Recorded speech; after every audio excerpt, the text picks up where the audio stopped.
అల్లు అర్జున్ గారి ఫ్యాన్స్, నేను ఒక అల్లు అర్జున్ ఫ్యాన్ నే చెప్తున్నా, అది మాత్రం కరెక్ట్ కాదని నా వర్షన్లో చూసుకుంటే. ఎందుకంటే జగన్ అల్లు అర్జున్ ఒకటైపోయారు, పవన్ కళ్యాణ్ నువ్వు సింగిల్గా రా దమ్ముంటే చూసుకుందాము అని చెప్పేసి మాట్లాడడం అంటే లాస్ట్కి వచ్చే వరకు రాజకీయ నాయకులంతా ఒకటైపోతారు. ఈ యొక్క అభిమానులు మాత్రమే పిచ్చోళ్ళు అయిపోతారు. అది మీకు ఎందుకు అర్థం కావట్లేదు? వాళ్ళు ఒకటైపోయి వాళ్ళ రాజకీయం వాళ్ళు చేసుకుంటున్నారు. ప్రజల మీద రుద్దకండి ఇవన్నీ. మీరు ఆ విధమైనటువంటి వ్యాఖ్యలు చేయడం వల్ల నష్టం మనకే జరుగుతుంది లాస్ట్కి. ఇంకొకటి, అల్లు అర్జున్ గారి ఫ్యాన్స్ కానివ్వండి, జగన్ ఫ్యాన్స్ కానివ్వండి, పవన్ కళ్యాణ్ గారి ఫ్యాన్స్ కానివ్వండి, ఇట్లాంటివి చేయరండి. ఎవరో గిట్టని వాళ్ళు అలాంటి వాళ్ళకి డబ్బులు ఇప్పించి అలా మాట్లాడిస్తున్నారు తప్ప కానీ ఖచ్చితంగా కావాలని చెప్పేసి ఒక మనిషిని పాయింట్అవుట్ చేసి మాట్లాడే మనుషులైతే ఎవరి అభిమానులు మాట్లాడరు. వాళ్ళ సపోర్ట్ చేసుకుంటారు. కానీ ఈ పిఆర్లు ఉంటారు కదా, ఇట్లా మనీ ఇచ్చి చెప్పించుకునే వాళ్ళు మాత్రం ఇలాంటివి చెప్పించుకుంటారు. ఇంకొకటి ఏంటి అంటే, పవన్ కళ్యాణ్ సింగిల్గా వచ్చినా కలిసి వచ్చినా పవన్ కళ్యాణ్ విన్ అయ్యే సత్తా ఉంటే విన్ అవుతాడు.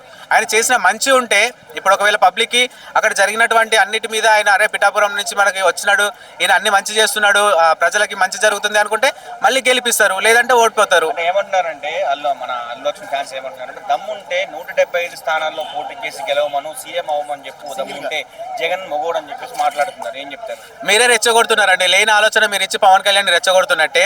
ఒకవేళ కనుక నిజంగా పవన్ కళ్యాణ్ పోటీ చేసి గెలిచిందంటే అప్పుడు వీళ్ళందరూ ఏం చేస్తారు? జగన్ గెలవకపోతే ఏముందండి, కొన్ని స్థానాల్లోనే గెలుస్తాడు కదా, ఆయనకు నష్టం ఎక్కడ జరగదు. అదే నేను చెప్తున్నా, పవన్ కళ్యాణ్కి ఏ విధమైనటువంటి నష్టం జరగదు. ఒకవేళ పోటీ చేసినాడు అనుకోండి, కొన్ని స్థానాలలో వచ్చినాయి అనుకోండి, అప్పుడు ఏం చేస్తారు వీళ్ళు? ఆయనకైతే నష్టం జరగదు. ఉన్న స్థానాలు ఆయనయే ఉంటాయి.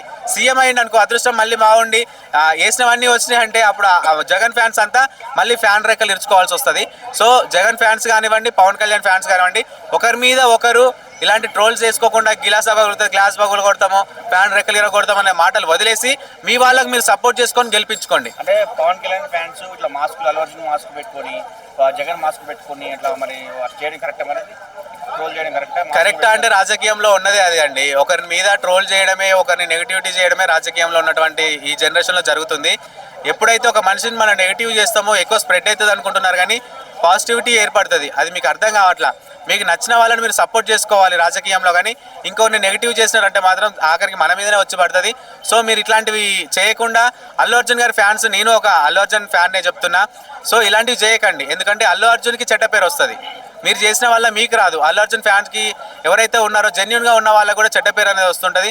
సో దయచేసి మీరు దీన్ని ఫిల్మ్ ఇండస్ట్రీ వాళ్ళు ఏదో తెలిసి తెలియక ఒకసారి వచ్చి జగన్కి సపోర్ట్ చేయడం జరిగింది. పవన్ కళ్యాణ్కి వదిలేసి మెగా ఫ్యామిలీ నుంచి వెళ్ళి జగన్కి సపోర్ట్ చేసినారని చెప్పేసి అప్పుడు ట్రోల్ చేసినారు. సరే, ఆ రాజకీయం ఏ విధంగా ఉన్నా కూడా మళ్ళీ మెగా ఫ్యామిలీ అంతా ఒకటైంది. సో మనం పిచ్చోళ్ళం అవుతున్నాం తప్ప కానీ వాళ్ళు అందరూ మంచిగానే ఉంటారు. దయచేసి ట్రోల్స్ చేయకండి, దీన్ని పబ్లిసిటీ ఎక్కువ చేయకండి. ఒకవేళ మీకు వాళ్ళ మీద అభిమానం ఉన్నట్టయితే సపోర్ట్ చేసుకోండి, కానీ ఇంకో మనిషిని డీగ్రేడ్ చేయకండి. సోషల్ మీడియా రోజు ఎక్కువైపోతుంది అన్నమాట. అవునండి, అంటే పవన్ కళ్యాణ్ వ్యతిరేకత ఎక్కువైపోతుంది. ట్రోల్స్ చేసినప్పటి నుంచి ఈ ఇంపాక్ట్ అనేది నెక్స్ట్ ఎలక్షన్లో కానీ ఖచ్చితంగా పడుతుందండి. ఎందుకంటే తెల్లారు లేస్తే మనము ఫోన్ చేతిలో పట్టుకొని చూస్తున్నాము, ఏం జరుగుతుంది ఎక్కడ జరుగుతుంది అని జనాలంతా ఇంట్లోనే కూర్చొని ఫోన్లలో చూస్తున్నారు. సోషల్ మీడియా ఎక్కువైనప్పటి నుంచి జనాలకు కూడా అవగాహన ఎక్కువనే వస్తుంది అనుకోలేదు. సో ఈ అవగాహన వల్ల ఖచ్చితంగా ప్రతి ఒక్కరి మీద ఇంపాక్ట్ అనేది పడుతుంది. మంచి చేస్తుంటే మంచి జరుగుతుంది, చెడు చేస్తే చెడు జరుగుతుంది. ఖచ్చితంగా ఇది మాత్రం ఫ్యాన్స్ మరి తగ్గట్లేదు కదా, మేము పట్టుకుంటాం, ఎవరైతే మా ట్రోల్ చేస్తారో పట్టుకుంటాం, ఖచ్చితంగా రివెంజ్ ఉంటుందని చెప్పేసి మీ అల్లు అర్జున్ ఫ్యాన్సే మాట్లాడుతున్నారు. మీరు ఇలా మాట్లాడారు. అభిమానం అనేది పీక్స్కి వెళ్ళిపోతే ఈ విధంగానే ఉంటుందండి. ఎంతవరకు ఉండాలో అంతవరకు ఉంటే బాగుంటుంది. కానీ అభిమానాన్ని కూడా రాజకీయం చేస్తున్నారు ప్రతి ఒక్కరు. ఈ ఫిల్మ్ ఇండస్ట్రీలో ఉన్న వాళ్ళందరినీ వెళ్ళిపోయి రాజకీయంలో చేరేసరికి నిజానికి జనాల తప్పేం లేదు. ఎందుకంటే ఆల్రెడీ ఉన్న పవన్ కళ్యాణ్ గారు ఫిల్మ్ ఇండస్ట్రీ నుంచి పోయిన వాళ్ళే. పవన్ కళ్యాణ్ అభిమానులు ఆయనను గెలిపించింది, ఆయనకు సపోర్ట్ చేసింది కూడా వాళ్ళ అభిమానులే. సో ఖచ్చితంగా ఇలాంటివి రావడము కరెక్టే. ఇలాంటి ఏమంటారు, జనాలలోకి ఈ మిస్కమ్యూనికేషన్ జరగడం ఆబ్వియస్లీ కరెక్ట్ అండి. అల్లు అర్జున్ ఫ్యాన్ గా మీరేం చెప్తారు ఈ ఇష్యూపై, ఈ ట్రోలింగ్స్ పై? అల్లు అర్జున్ చెప్తేనే ఏదైనా చేయండి తప్ప కానీ అల్లు అర్జున్ చెప్పకుండా మీకు నచ్చింది మీరు చెప్పకండి, ఓకేనా? ఒకవేళ అల్లు అర్జున్కి ఇంట్రెస్ట్ ఉంటే అల్లు అర్జున్ వదులుతాడు, వదిలినప్పుడు మీరు కూడా ఆయనతో పాటు సపోర్ట్ చేయండి, ఆయనకి సపోర్ట్ చేయండి ఆయన ఉన్నప్పుడు. కానీ ఆయన లేకపోయినా ఆయన గురించి మీరు సపోర్ట్ చేస్తూ పవన్ కళ్యాణ్ మీద కోపంతో ఏదో ఇష్టం వచ్చిన నోటికొచ్చిన మాటలు వాగుతూ జనాలలో ట్రోల్స్ చేయకండి. ఎందుకంటే మంచిని ఎక్కువ స్ప్రెడ్ చేయడం కంటే చెడుని తొందరగా స్ప్రెడ్ చేస్తున్నారు జనాలంతా. సో దీన్ని ఒక్కటి మైండ్లో పెట్టుకొని వినేవాళ్ళు కూడా ఒక కమ్యూనికేషన్ కోసం చూస్తున్న వాళ్ళైనా కానీ మీరు చూసి ఆలోచించి ఒక నిర్ణయం అనేది తీసుకోండి.